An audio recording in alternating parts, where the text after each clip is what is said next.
الحمد لله وكفى وسلام على عباده الذين اصطفى أما بعد فأعوذ بالله من الشيطان الرجيم بسم الله الرحمن الرحيم لقد كان لكم في رسول الله أسوة حسنة وقال الله تبارك وتعالى وإنك لعلى خلق عظيم آمنت بالله صدق الله العظيم وبلغنا رسوله النبي الكريم ونحن على ذلك لمن الشاهدين والشاكرين والحمد لله رب العالمين رب اشرح لي صدري ويسر لي أمري واحلل عقدة من لساني يفقه قولي رب زدني علما رب زدني علما رب زدني علما سبحانك لا علم لنا إلا ما علمتنا إنك أنت العليم الحكيم يا رب صل وسلم دائما أبدا على حبيبك خير الخلق كلهم اللهم صل على محمد وعلى آل محمد كما صليت على إبراهيم وعلى آل إبراهيم إنك حميد مجيد اللهم بارك على محمد وعلى آل محمد كما باركت على إبراهيم وعلى آل إبراهيم إنك حميد مجيد میرے محترم بزرگوں، بھائیوں، دوستوں، ساتھیوں، سورہ احزاب کی آیت نمبر 21 کا ایک حصہ اور سورہ قلم کی آیت نمبر 4 میں نے آپ کے سامنے تلاوت کی ہے۔ دعا فرمائیں کہ حق تعالی جل شانہ مجھے حق اور سچ کہنے کی توفیق نصیب فرمائے۔ ان آیات کریمہ کی روشنی میں ہماری آج کی یہ 8ویں نشست ہے۔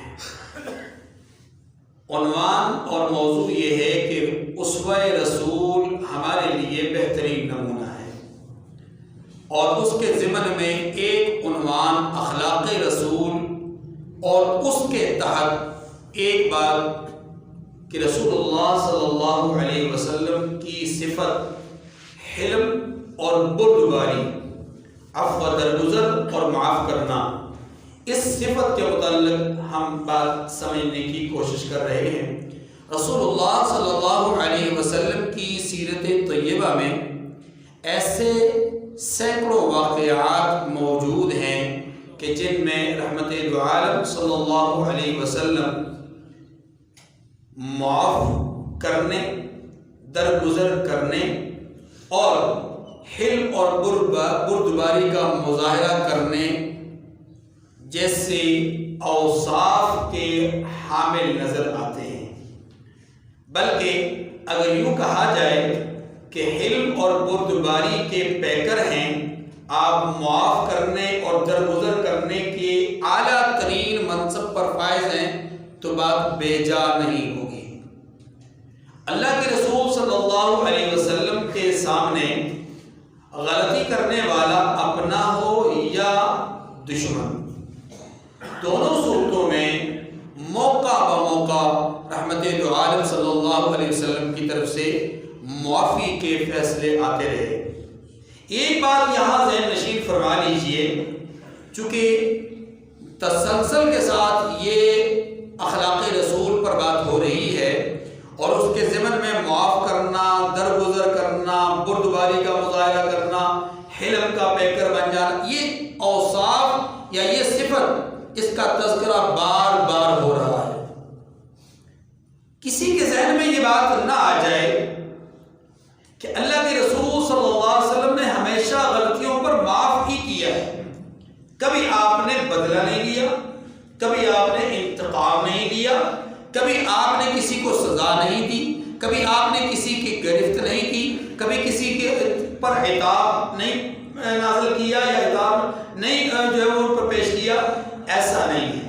بلکہ رحمت دو عالم صلی اللہ علیہ وسلم کی حیات طیبہ میں جس طرح یہ پہلو غالب ہے معاف کرنے کا طیبہ، اسی طرح اللہ کے رسول صلی اللہ علیہ وسلم کی حیات طیبہ میں ایسے واقعات اور مواقع بھی موجود ہیں جہاں آپ صلی اللہ علیہ وسلم نے لوگوں کی سرزنش کی ہے، سزا دی ہے، گرفت کی ہے، پکڑ کی ہے اور لوگوں پر سختی کا اظہار اور مظاہرہ بھی کیا ہے۔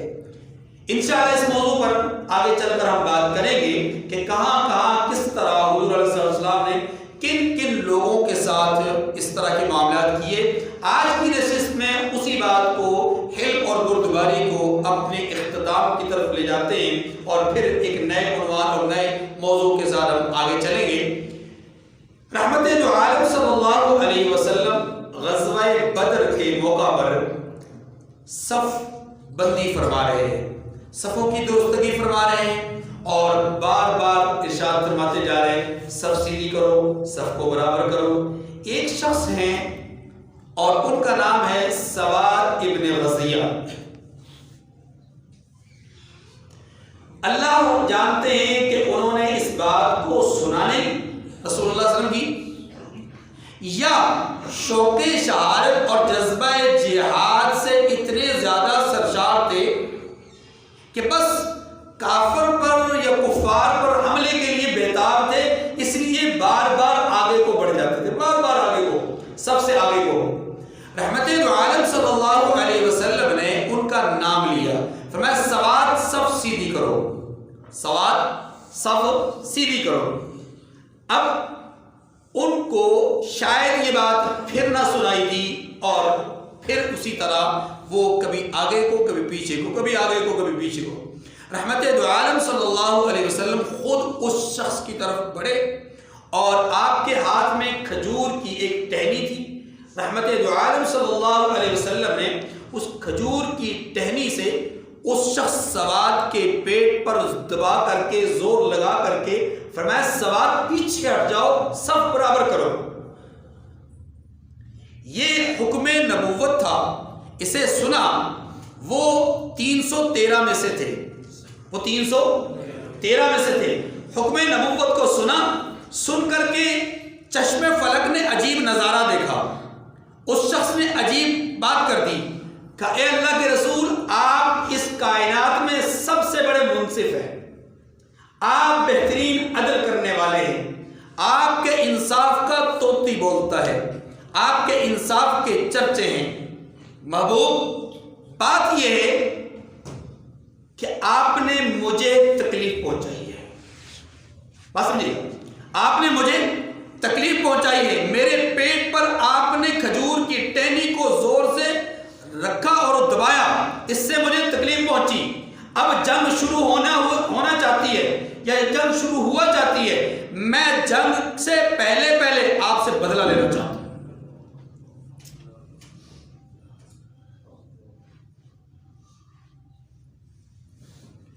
صحابہ اکرام پر سناٹا طاری ہو گیا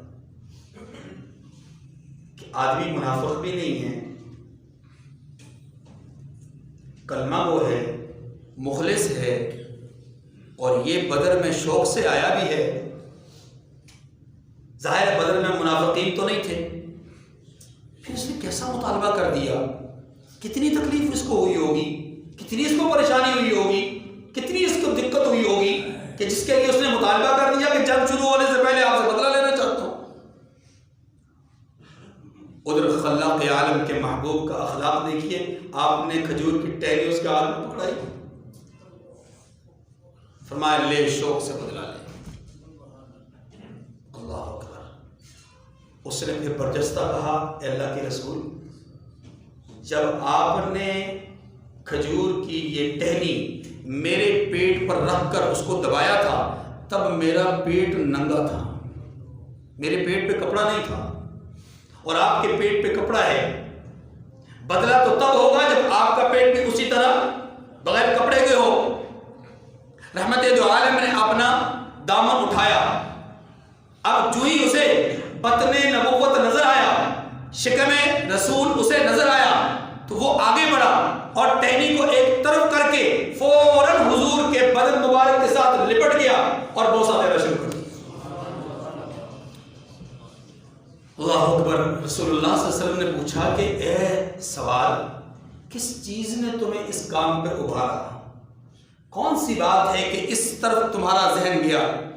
عرض کی کہ آقا، میدان جنگ ہے، دشمن سے مقابلہ ہے، معلوم نہیں کہ کہاں کوئی تیر، کوئی تلوار کا وار، کہاں کوئی نیزہ میرے بدن کو چھو جائے اور میری جان آخری کے سپرد ہو جائے۔ معلوم نہیں کہ زندگی کے کتنے لمحات ہیں، جانتا نہیں کہ زندگی کتنی باقی ہے، معلوم نہیں کہ آج کے بعد آپ سے ملاقات ہو سکے گی کہ نہیں ہو سکے گی۔ چاہتا یہ ہوں کہ دنیا سے جب جاؤں تو آپ کے پتلے مبارک کے ساتھ میرے لب لگے ہوئے ہوں، تب میں دنیا سے جاؤں اور دنیا کی آخری چیز، دنیا کا آخری انسان جس کے بدن سے میرا بدن لگے وہ آپ کی ذات عالی ہو۔ اس تمنا، اس شوق نے مجھے یہ کہنے پہ مجبور کیا کہ آقا، آپ سے بدلہ لوں گا تب جنگ شروع ہوگی، ورنہ جنگ شروع نہیں ہوگی۔ اس لیے اس بات نے مجھے برانگیختہ کیا۔ اللہ کے رسول نے سنا، سن کر کے مسکرا دیے، خندہ پیشانی کا مظاہرہ کیا۔ چاہتے تو فرماتے سواد کو ادھر لے جاؤ، کورٹ مارشل کرو۔ اس نے غداری کا مظاہرہ کیا ہے، اس نے سب بندی کے دوران میری حد کی عزت کی ہے، اس نے گستاخی کی ہے، اس نے بے ادبی کی ہے، اس نے جنگ کے دوران معاملے کو اور ماحول کو خراب کیا ہے، اس نے دشمن کے سامنے ماحول پر جو ہے وہ ایک قسم کا غبار ڈالا ہے۔ لیکن اللہ کے رسول نے خندہ پیشانی کے ساتھ اس کو معاف کیا، اور نہ صرف معاف کیا بلکہ دعائیں دی، اور اتنی دعائیں دی کہ اللہ کے رسول نے فرمایا کہ اے سواد، میری تمنا ہے، میری دعا ہے کہ اللہ تجھے اس غزوے میں شہادت نہ دے،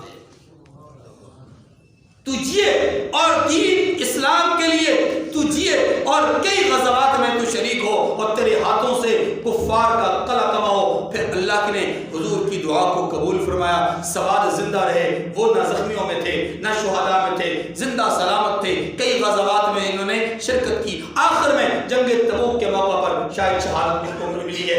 بہرحال اس واقعے کے ذریعے سے ہمیں یہ پتہ چلتا ہے کہ حضور کے اپنے تھے، حضور کے ماننے والے تھے، بظاہر بے ادبی تھی، بظاہر گستاخی تھی، بظاہر حد کی عزت تھی، بظاہر ماحول کا خراب کرنا تھا، لیکن اللہ کے رسول نے یہاں پر بھی معافی سے، درگزر سے کام لیا۔ اللہ کے رسول فتح مکہ کے لیے جا رہے ہیں، مکہ مکرمہ میں داخل ہوتے ہیں۔ توجہ، مکہ مکرمہ میں داخل ہوتے ہی آپ نے بہت سارے اعلانات فرمائے، بہت سارے لوگوں کو امن دینے کے لیے آپ نے ذرائع بیان فرمائے۔ جو حرم میں داخل ہو گیا امن، جس نے اپنے گھر کا دروازہ بند کر لیا امن، جس نے معافی طلب کر لی اس کو امن، جس کے لیے جو ہے وہ جس نے ابو سفیان کے گھر میں جو داخل ہو گیا اس کو امن، ایسے مختلف قسم کے آپ علیہ السلام نے اعلانات کروائے۔ لیکن وہیں پر ایک اعلان یہ بھی تھا کہ چند لوگ ایسے ہیں کہ انہیں جہاں بھی پاؤ قتل کر دو، خواہ غلاف کعبہ کے ساتھ لپٹے ہوئے ہوں تب بھی قتل کر دو۔ عام معافی کا اعلان ہے، عام معافی، لیکن چند لوگ ایسے ہیں کہ ان کے لیے معافی نہیں۔ ابن خطل کے لیے معافی نہیں، عبداللہ بن سعد بن ابی سرح کے لیے معافی نہیں، اکرمہ بن ابی جہل کے لیے معافی نہیں، حارث بن نفیل کے لیے معافی نہیں، ابن خطل کی 2 لونڈیاں ہیں ان کے لیے معافی نہیں۔ سارا نامی عورت جو خاندان ابو طالب یا عبد المطلب کے کسی فرد کی لونڈی تھی، اور یہ وہ عورت ہے کہ جو مدینہ منورہ سے جب مکہ مکرمہ جا رہی تھی تو ایک شخص ہے، ایک صحابی ہیں حضرت حاتب ابن ابی بلتہ رضی اللہ تعالیٰ عنہ، انہوں نے اپنے آل و عیال کی حفاظت کے لیے ان کو جاسوسی پر مشتمل یا ایک خبر پر مشتمل ایک رقعہ لکھا، اور وہ رقعہ اس عورت کی بالوں کی میڈیوں میں موجود تھا۔ بہرحال یہ وہی عورت ہے، سارا نام ہے اس کا۔ اس کے لیے بھی اعلان ہوا کہ اس کے لیے بھی معافی نہیں ہے، اور اللہ کے رسول صلی اللہ علیہ وسلم نے جب یہ اعلان فرما دیا کہ ان لوگوں کے لیے معافی نہیں، تو اب اس کا مطلب تو یہ تھا کہ یہ جہاں پائے جائیں قتل کیے جائیں، جہاں ان کو کوئی دیکھے ان کی گردن اتار دے، گویا ان کا خون سب کے لیے کیا تھا؟ حلال تھا، اور ان کا خون رائگاں تھا، کسی سے اس خون کا کوئی بدلہ نہیں لیا جانا تھا۔ یہ 9 لوگ تھے جنہیں رسول اللہ صلی اللہ علیہ وسلم نے قتل کرنے کا حکم دیا۔ ان میں نمبر 7 پہ حبار بن اسود اور نمبر 8 پہ مقیس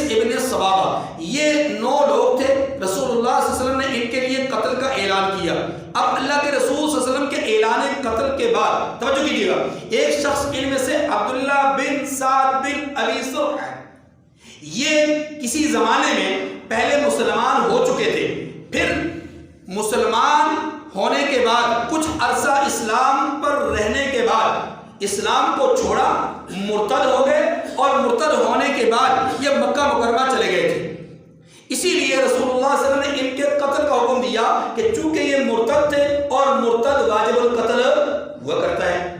توجہ کیجیے گا، یہ عبداللہ حضرت عثمان ابن عفان کے پاس گئے اور ان سے کہا مجھے پناہ چاہیے، پیغام بھیجا، مجھے آپ سے پناہ چاہیے، میں آپ کی پناہ میں آنا چاہتا ہوں۔ یاد رکھیے عرب کے اندر دستور یہ تھا کہ کوئی آدمی کسی کو اگر پناہ دے دیتا تو پھر پورا قبیلہ، پورا کنبہ، پورا خاندان، یا پورا مذہب اور پوری ملت اس پناہ دینے والے کی اس پناہ کی رعایت کر کے اس دشمن کو کچھ نہیں کہتے تھے۔ عبداللہ کو کہ خون کے رائے گاہ ہونے کا فیصلہ ہو چکا، واجب القتل ہونے کا فیصلہ ہو چکا، اور انہوں نے پیغام بھیجا حضرت عثمان بن عفان کو کہ آپ مجھے پناہ دیجئے۔ عثمان بن عفان رضی اللہ تعالیٰ عنہ کے یہ رضائی بھائی تھے، حضرت نے ان کو پناہ دے دی۔ پناہ دینے کے بعد کہا کہ آپ کی کیفیت کیا ہے؟ کہا معافی چاہتا ہوں، ندامت کا اظہار کرنا چاہتا ہوں، پشیمانگی ہوئی ہے، حالت اسلام سے حالت کفر میں دوبارہ جانے پر بہت شرمندہ ہوں، اللہ کے رسول کے پاس کس منہ سے جاؤں، بس میرے لیے معافی کی درخواست آپ قبول کروا لیجئے، پھر میں اللہ کے رسول کے سامنے جاؤں۔ حضرت عثمان بن عفان نے جا کر کے اللہ کے رسول سے عرض کی کہ یا رسول اللہ، عبداللہ آپ سے معافی چاہتا ہے، بند کر دیجئے، عبداللہ آپ سے معافی چاہتے ہیں، ندامت کا اظہار کرتے ہیں، پشیمان ہیں۔ اللہ کے رسول خاموش۔ پھر عرض کی کہ یا رسول اللہ وہ معافی چاہتے ہیں، پھر خاموشی، پھر عرض کی کہ یا رسول اللہ وہ معافی چاہتے ہیں اور میری پناہ میں، جب تیسری دفعہ فرمایا کہ میری پناہ میں ہے تو رحمت دو عالم صلی اللہ علیہ وسلم نے فرما دیا ہلکے سے انداز میں، فرمایا نام، ٹھیک ہے۔ اب رسول اللہ صلی اللہ علیہ وسلم کی اس بات کو سننے کے بعد حضرت عثمان بن عفان خوش ہوئے، آپ نے فوراً جا کر کے عبداللہ کو حاضر خدمت کیا۔ عبداللہ آئے رسول اللہ صلی اللہ علیہ وسلم کی خدمت میں، اور رسول اللہ صلی اللہ علیہ وسلم نے ان کو معاف کر دیا۔ جو ہی معافی ملی تب ان کے دل میں، کہتے ہیں کہ میرے دل میں اب اسلام کے لیے شرح صدر ہو چکا تھا، میں اب پختہ طریقے سے مومن بن چکا تھا، اور پھر انہوں نے واقعی مرتے دم تک اسلام پر ہی اپنی زندگی گزاری۔ اب یہاں دیکھیے رسول اللہ صلی اللہ علیہ وسلم ایک آدمی کے لیے اعلان فرما رہے کہ یہ واجب القتل ہے، اس کا خون رائگاں ہے، اس کے خون کا کوئی بدلہ نہیں لیا جائے گا، لیکن پھر بھی اسے معاف کر دیتے ہیں۔ یہ آپ کے اخلاق حسنہ کی ایک واضح اور زندہ مثال ہے۔ رسول اللہ صلی اللہ علیہ وسلم بنو غطفان کے ساتھ جنگ، جس کو غزوہ ذات الرقاع کہتے ہیں، اس سے فارغ ہونے کے بعد جب واپس تشریف لا رہے تھے، راستے میں ایک جگہ پر کیکر کے درخت کے نیچے قافلے نے پڑاؤ ڈالا۔ آپ علیہ السلام بھی کیکر کے ایک درخت کے نیچے آرام فرماتے، اپنی تلوار آپ نے کیکر کے درخت پر لٹکا دی۔ رسول اللہ صلی اللہ علیہ وسلم آرام فرما رہے تھے، اور یاد رکھیے کہ نبی کا دل جاگ رہا ہوتا ہے، نبی کی آنکھ سو رہی ہوتی ہے۔ اللہ کے نبی کی آنکھ سو رہی تھی، اتنے میں بنو غطفان سے ہی ایک آدمی، غورث اس کا نام تھا، غورث ابن حارث، یہ آیا اور اس نے اپنے چند لوگوں کو کہہ رکھا تھا کہ میں چپکے سے جا کر کے نعوذ باللہ محمد صلی اللہ علیہ وسلم کا کام تمام کرنا چاہتا ہوں۔ یہ آیا چھپ چھپا کر کے بڑے دھیمے انداز میں، صحابہ کرام بھی آرام کر رہے تھے، رسول اللہ صلی اللہ علیہ وسلم بھی آرام کر رہے تھے۔ جب یہ پہنچا قریب کیکر کے درخت کے، اس نے تلوار اٹھائی اور تلوار کو نیام سے باہر نکالا، اللہ کے رسول کی آنکھ کھل گئی۔ اس نے فوراً پوچھا اتخافنی یا محمد، اے محمد کیا آپ مجھ سے ڈرتے ہیں؟ اس نے پوچھا کہ کیا آپ کو مجھ سے ڈر لگا یا آپ مجھ سے خائف ہوئے، خوفزدہ ہوئے؟ اللہ کے رسول نے فرمایا لا، نہیں، اس کے ہاتھ میں تلوار ہے، اللہ کے رسول کے ہاتھ میں کچھ نہیں۔ صحابہ آرام فرما رہے ہیں، رسول اللہ صلی اللہ علیہ وسلم اکیلے بیدار ہیں، دشمن سر پہ ہے، تلوار نیام سے باہر ہے، پوچھتا ہے اتخافنی یا محمد،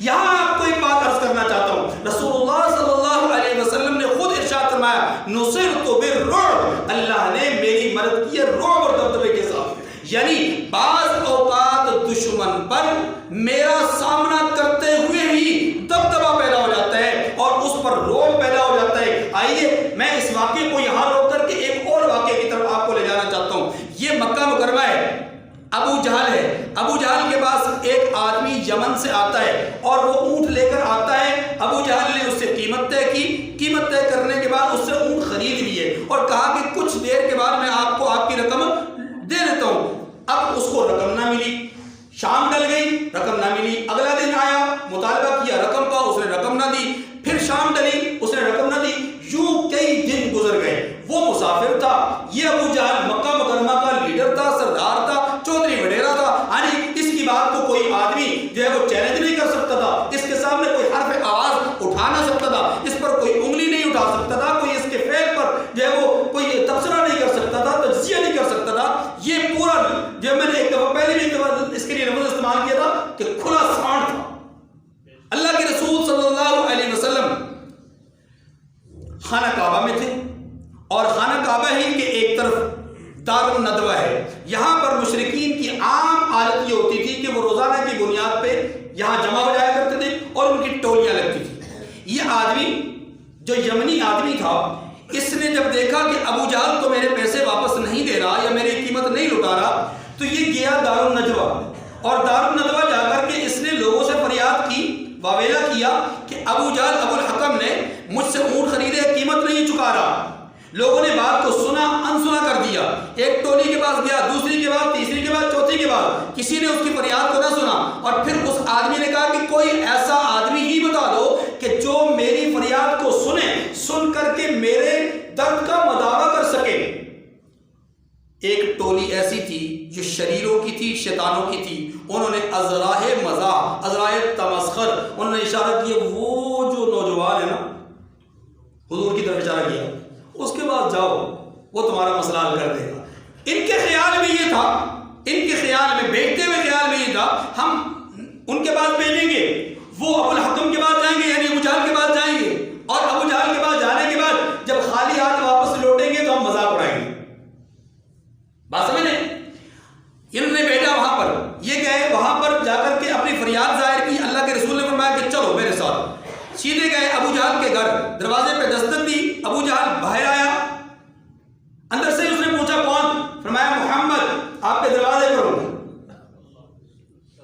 وہ ہانپتا کانپتا ہوا باہر آیا، باہر آتے ہی اس نے پوچھا کہ یا محمد کیا مسئلہ ہے؟ آپ نے فرمایا کہ یہ جو آدمی ہے نا، یہ جو یمنی آدمی ہے، آتی حاضر الرجل حقہ، اس کا حق سے دے دو۔ ابو جہل نے کہا آپ ٹھہریے میں ابھی دیتا ہوں۔ گیا اندر گیا، اس نے قیمت اٹھائی، قیمت اٹھا کر کے باہر آیا، قیمت دے دی۔ اب وہ یمنی آدمی حضور علیہ السلام کے کا شکریہ ادا کرتا ہوا چلا گیا اور جہاں پر وہ مشرکین کی ٹولیاں تھیں نا، ان کو جا کر کے کہنے لگا کہ اللہ نے اس دھرتی پر ایک بہترین انسان کو بھیجا ہے جس نے میری مدد اور نصرت کی ہے۔ یہ کہہ کر کے وہ چلا گیا۔ اب مشرکین کے کان ہوئے کھڑے، انہوں نے کہا ہم نے تو مذاق سوچا تھا، ہم نے تو سوچا تھا کہ ابھی کچھ نہ کچھ ہوگا، یہ تو کچھ اور بات کر رہا ہے، لگتا ہے اس کی کوئی فریاد سنی گئی ہے۔ انہوں نے جب حضور کی طرف اشارہ کیا تھا، حضور اس آدمی کو لے کر جا رہے تھے، پیچھے سے ایک آدمی کو بھیجا تھا کہ تم جانا اور جا کر کے پوری فلم بندی کر لینا، پورا معاملے کو جو ہے عکس بندی کر لینا۔ وہ گیا، جب اس آدمی نے، یمنی آدمی نے ان کے سامنے حضور کی تعریف کی اور چلا گیا تو وہ انتظار میں تھے اپنے بھیجے ہوئے قاصد کے۔ بھیجا ہوا قاصد آیا، اس سے پوچھا کہ ماجرا کیا ہے؟ اس نے کہا ہلاکت ہو گئی، تباہی ہو گئی، بربادی ہو گئی، جو کام ہم چاہتے تھے وہ تو نہ ہوا، معاملہ تو برعکس ہو گیا۔ کہا کیا ہوا؟ کہا اس آدمی کو اس کا حق ابو الحکم نے فی الفور دے دیا، کوئی بات نہیں کی، کوئی لڑائی نہیں، کوئی جدال نہیں، کوئی جنگ نہیں۔ بڑے حیران ہوئے، اتنے میں ہی ابو جہل پہنچ گیا۔ لوگوں نے عجیب و غریب سوال کر دیا کہ ابو الحکم تمہیں کیا ہوا؟ آج تک تو تم بڑے سردار بن کر کے، سینہ چوڑا کر کے اور جو ہے وہ بڑے غرور اور تکبر سے بات کیا کرتے تھے، یہ کیا ہوا؟ اکیلے محمد تمہارے دروازے پہ گئے، تم نے حق دے دیا اس یمنی کو؟ کہا سنو، جب میں نے دروازہ کھولا نا تو میں نے محمد کے سر کے اوپر ایک اونٹ کو دیکھا، یعنی سر سے اوپر فضا میں ایک اونٹ کو دیکھا، لمبی اس کی گردن اور موٹی، اتنی موٹی کہ اس جیسا موٹا اونٹ اور اس جیسا طاقتور اونٹ میں نے دھرتی پر نہ دیکھا نہ سنا. منہ اس کا کھلا ہوا تھا. خدا کی قسم اگر میں انکار کر دیتا تو وہ مجھے چبا جاتا. اللہ کے رسول کیا فرماتے ہیں؟ نصرت بالرعب، اللہ نے میری مدد کی ہے رعب اور دبدبے کے ساتھ. یا دشمن کے گھر پہ آپ تشریف لے گئے، اللہ نے مدد فرما لی رعب اور دبدبے کے ساتھ. وہ آدمی خود دیکھ رہا ہے، یعنی ابو جہل خود دیکھ رہا ہے کہ حضور علیہ السلام کے سر مبارک پر ایک اونٹ طاقتور، وہ خوفزدہ ہو گیا اور خوفزدہ ہو کر کے فوراً قیمت چکا لیتا ہے. تو میں عرض یہ کر رہا تھا کہ اب آئیے اس واقعے کی طرف. تلوار اس نے سونتی ہوئی، پوچھتا ہے کہ من یمنعک کا منی، آپ کو میرے ہاتھ سے بچائے گا کون؟ جواب اطمینان کے ساتھ دیا، اللہ. اس کے ہاتھ سے تلوار گر گیا. فسقط من یدہ السیف، اس کے ہاتھ سے تلوار گری. اللہ کے رسول نے اٹھا لی تلوار اور تلوار اٹھا کر فرمایا الآن من یمنعک منی، اب تو بتا تجھے میرے ہاتھ سے کون بچائے گا؟ اس نے جواب دیا کہ اختیار آپ کے پاس ہے، چاہے تو قتل کر دیں چاہے تو معاف کر دیں، لیکن ایک بات ہے، اگر آپ مجھے معاف کر دیں گے تو میں اعاہدوں گا، میں آپ سے یہ عہد کرتا ہوں، وعدہ کرتا ہوں کہ میں آپ کے خلاف کبھی بھی جنگ نہیں کروں گا. وَلَا أَكُونُ مِن قَوْمٍ يُقَاتِلُونَكَ، اور میں اس قوم کے ساتھ بھی شریک نہیں ہوں گا جو قوم آپ کے ساتھ جنگ کرے. میں معاہدہ کرتا ہوں. اچھا جی، معاہدہ ہو گیا اور یہ چلا گیا، اسلام قبول نہیں کیا. جب وہاں اپنی قوم میں گیا تو قوم میں جا کر کے کہنے لگا کہ لوگوں قد جئتکم من عند خیر الناس، لوگوں میں لوگوں میں سب سے بہترین انسان کے ہاں سے تمہارے پاس آ رہا ہوں اور میں گواہی دیتا ہوں اشہد ان لا الہ الا اللہ واشہد ان محمد رسول اللہ.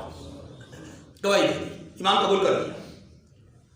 اس کے ایمان قبول کرنے کی بدولت سینکڑوں لوگ وہاں پر ایمان قبول کر گئے، حالانکہ اسے حضور نے اس موقع پر فرمایا تھا ایمان قبول کر، اس نے کہا ایمان قبول نہیں کرتا. شاید اللہ نے اس کو ہدایت کا ایک ذریعہ بنانا تھا. بہرحال یہ حضور کے اخلاق کی وجہ سے ایسا ہو. توجہ، یہ ایک آدمی ہے، اس کا نام ابو سفیان ہے. یہ حضور صلی اللہ علیہ وسلم کا چچا زاد بھائی ہے. بہت توجہ اس طرف بس. ابو سفیان حضور کا چچا زاد بھائی ہے. یہ عبداللہ بن ابو امیہ ہے اور یہ حضور کا سگا پھوپھی زاد بھائی ہے. ایک چچا زاد ہے اور ایک پھوپھی زاد ہے. ابو سفیان حضور صلی اللہ علیہ وسلم کے بچپن کا دوست اور ساتھی بھی ہے. یہ صرف چچا زاد بھائی ہی نہیں بلکہ آپ کا رضائی بھائی بھی ہے، کیونکہ حضرت حلیمہ سعدیہ رضی اللہ تعالیٰ عنہ کا دودھ جس طرح حضور صلی اللہ علیہ وسلم نے پیا، اسی طریقے سے ابو سفیان نے بھی پیا. یہ ابو سفیان حضرت معاویہ رضی اللہ عنہ کے والد نہیں، یہ ابو سفیان ابن حارث حضور کے سگے چچا کے بیٹے ہیں. توجہ کیجیے، حضور کے بڑے دوست، اعلان نبوت کے بعد حضور کے بڑے دشمن، حضور کے ساتھ بہت شدید دشمنی، اور اتنی بڑی دشمنی کہ یہ شاعر تھے اور بڑے عجیب و غریب قسم کے حجم پر مشتمل اشعار کہا کرتے تھے. 8 ہجری میں حضور مکہ مکرمہ کی طرف آ رہے ہیں غزوہ مکہ کے لیے، فتح مکہ کے لیے، اور ادھر سے ابو سفیان اپنے بیٹے جعفر کو لے کر کے مدینہ منورہ کی طرف چلتی ہے. انہیں نہیں پتا تھا کہ حضور ادھر آ رہے ہیں. خیال یہ تھا کہ جا کر ندامت کا اظہار کروں، پشیمانگی کا اظہار کروں اور جا کر کے ایمان قبول کر لوں. چلتے چلتے مقام ابوا میں پہنچے، اور یہ وہ مقام ہے کہ جہاں پر رسول اللہ صلی اللہ علیہ وسلم کی والدہ ماجدہ کی قبر ہے. اس مقام پر حضور کا قافلہ 10,000 لشکر کے ساتھ یہاں پہنچ چکا تھا. ابو سفیان یہاں پر پہنچے، عبداللہ بن ابو امیہ بھی وہاں پر ان کے ساتھ مل گئے. توجہ کیجیے، رسول اللہ صلی اللہ علیہ وسلم کو پیغام بھیجا کہ یا رسول اللہ، ہم آپ سے ملاقات کا شرف حاصل کرنا چاہتے ہیں، اپنی ندامت کا اظہار کرنا چاہتے ہیں. عبداللہ بن ابو امیہ کون ہے؟ یہ حضرت ام سلمہ جو کہ حرم رسول ہیں، ام المؤمنین ہیں، ان کے سگے بھائی ہیں.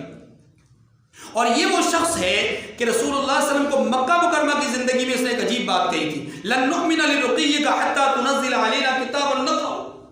یہ جملہ کہا تھا کہ اے محمد، ہم اس وقت تک آپ پر ایمان نہیں لائیں گے جب تک کہ بہت ساری چیزیں کھل نہ جائیں، بلکہ بلکہ اس نے تو یہ الفاظ کہے تھے کہ اگر میرے سامنے آپ کے لیے ایک سیڑھی لگا دی جائے، آپ اس سیڑھی پر چڑھ کر آسمانوں کے اوپر جائیں اور آسمانوں کے اوپر سے وحی لے کر آئیں، آپ کے ساتھ آپ کے سیکورٹی گارڈ کے طور پہ 4 فرشتے بھی ہوں، وہاں سے آپ سونے چاندی اور ہیرے جواہرات کے خزانے بھی لے کر آئیں، یہ سب کچھ بھی لا رہے ہوں اور میں اپنی آنکھوں سے دیکھ رہا ہوں، تب بھی میں آپ پر ایمان نہیں لاؤں گا. یہ عبداللہ بن ابو امیہ نے کہا تھا.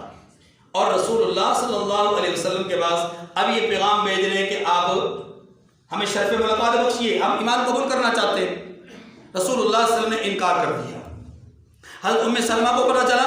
ام سلمہ حرم رسول تھی، ام المؤمنین تھی، سفارش کی کہ یا رسول اللہ، آپ کے رشتے میں ایک آپ کا چچا زاد بھائی ہے، دوسرا آپ کا پھوپھی زاد بھائی. یہ نہیں کہا کہ میرا بھائی، اپنے رشتے کا اظہار نہیں کیا. فرمایا ایک آپ کا چچا زاد، دوسرا آپ کا پھوپھی زاد، اور یہ دونوں آپ کی صلہ رحمی کے حقدار ہیں.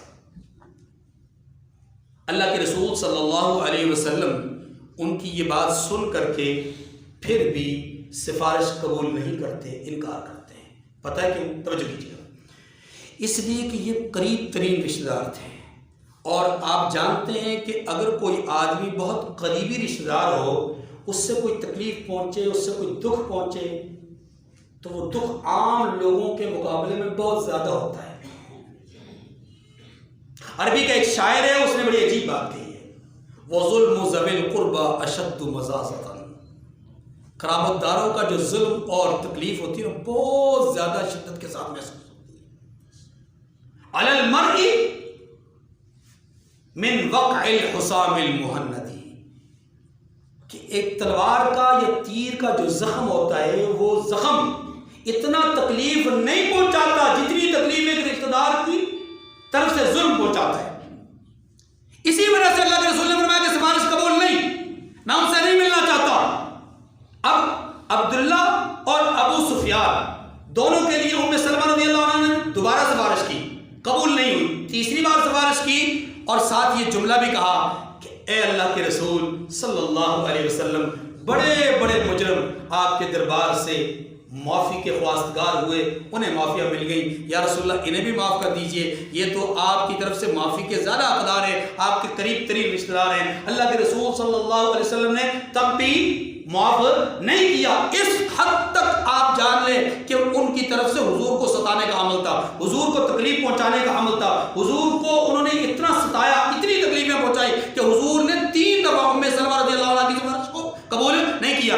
جب ابو سفیان کو یہ پتا چلا کہ حضور کسی طرح بھی نہیں مان رہے، تو آخر میں اس نے ایک پیغام بھیجا، اور اس نے پیغام بھیجا کیا کہ جائے جا کر کے محمد صلی اللہ علیہ وسلم سے کہہ دیں کہ ابو سفیان کا یہ پیغام ہے کہ اگر آپ مجھے شرف ملاقات نہیں بخشیں گے، نہیں معاف کریں گے، تو میں اپنے بیٹے جعفر کو لے کر کے صحرا میں نکل جاؤں گا، اور نکل کر کے صحرا میں نکل کر کے وہی ٹھہروں گا، وہی رہوں گا اور وہی بھوکا پیاسا مر جاؤں گا تڑپ تڑپ کر کے. اور پھر لوگ کہیں گے کہ محمد صلی اللہ علیہ وسلم کا چچا زاد بھائی ان سے ملنا چاہتا تھا، ملا نہیں، ملاقات نہیں کی، تو اس نے اپنی جان دے دی. اللہ کے رسول صلی اللہ علیہ وسلم نے جب اس پیغام کو سنا، ابو سفیان کی جوانی کی دوستی کو دیکھا، ابو سفیان کے اس رضائی پن کو دیکھا، ابو سفیان کے اس معاملے کو دیکھا، ندامت اور پشیمانگی کو دیکھا، اپنے اس اعلان پر بھی نظر دوڑائی کہ ابو سفیان کے لیے معافی نہیں ہے، لیکن اب اللہ کے رسول صلی اللہ علیہ وسلم نے عام معافی کے لیے یہ اعلان کروا دیا کہ لوگوں جاؤ، جا کر کے حضرت بلال کو کہہ دو کہ اے بلال، کھڑے ہو کر کے لوگوں میں اعلان کر دے کہ میں نے ابو سفیان کو معاف کر دیا، میں اس سے راضی ہو گیا، تم بھی اس سے راضی ہو جاؤ. وآخر دعوانا ان الحمدللہ.